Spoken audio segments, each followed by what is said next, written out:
Shalom teman-teman. Kita baca dulu nih komennya ya. Yesus tidak mengajarkan menyembah manusia, tapi Paulus mengajarkan menyembah Yesus. Kena prank Paulus. Kena prank Paulus.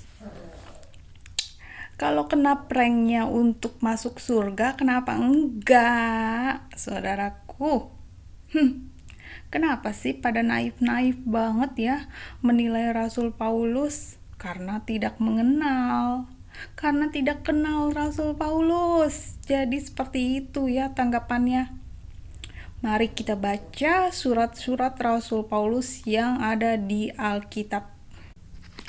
Nih ya, terambil di Kisah Para Rasul 1 ya.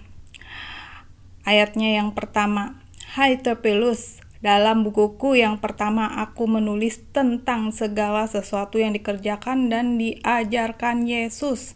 Sampai pada hari ia terangkat, sebelum itu ia telah memberi perintahnya oleh Roh Kudus kepada rasul-rasul yang dipilihnya.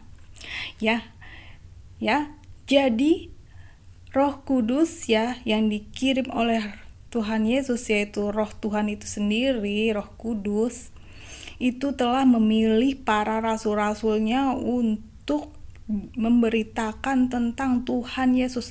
Jadi termasuk Rasul Paulus. Lucu aja kalau lihat komen yang seperti ini ya. Prank itu bukan cuma satu kali komen seperti itu, kena prank. Oke, kita baca lagi firman-Nya ya. Kita baca lagi surat Rasul Paulus yang telah diilhamkan oleh Tuhan Yesus kepada Rasul Paulus. Bukti kalau Rasul Paulus itu ya memberitakan tentang Tuhan Yesus ya, terambil di Kisah Para Rasul 9 ayatnya 19. Saulus tinggal beberapa hari bersama-sama dengan murid-murid di Damsyik. Ketika itu juga ia memberitakan Yesus di rumah-rumah ibadat dan mengatakan bahwa Yesus adalah anak Allah. Semua orang yang mendengar hal itu heran dan berkata, bukankah dia ini yang di Yerusalem mau membinasakan barang siapa yang memanggil nama Yesus? Dan bukankah ia datang ke sini dengan maksud untuk menangkap dan membawa mereka ke hadapan imam kepala? Akan tetapi Saulus semakin besar pengaruhnya dan ia membingungkan orang-orang Yahudi yang tinggal di Damsyik karena ia membuktikan bahwa Yesus adalah Mesias.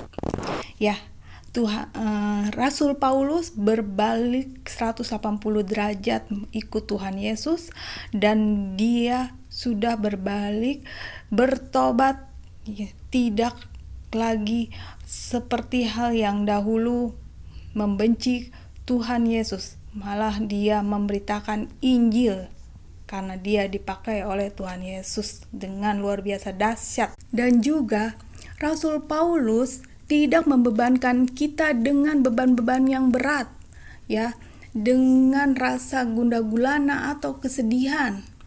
Bukan karena Rasul Paulus ingin dianggap Tuhan, bukan.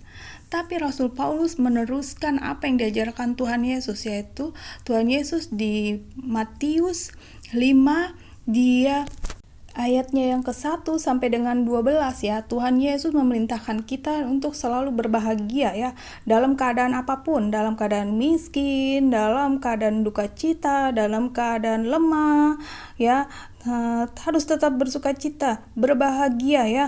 Dan juga Rasul Paulus meneruskan di dalam Roma 5 ya, di ayatnya ke-1. Sebab itu kita yang dibenarkan oleh iman, kita hidup dalam damai sejahtera dengan Allah oleh karena Tuhan kita Yesus Kristus. Jadi Rasul Paulus itu yaitu promotor, penerus ajaran Tuhan Yesus Kristus ya. Kebenaran iman ada padanya, iman akan Yeshua HaMashiach, supaya kita terus berpegang teguh kepada Yesus Kristus. Jadi prank apa yang kalian komentar seperti itu, kalian tidak bisa mempertanggungjawabkannya, karena itu tidak benar. Rasul Paulus adalah rasul yang mulia, Tuhan Yesus Kristus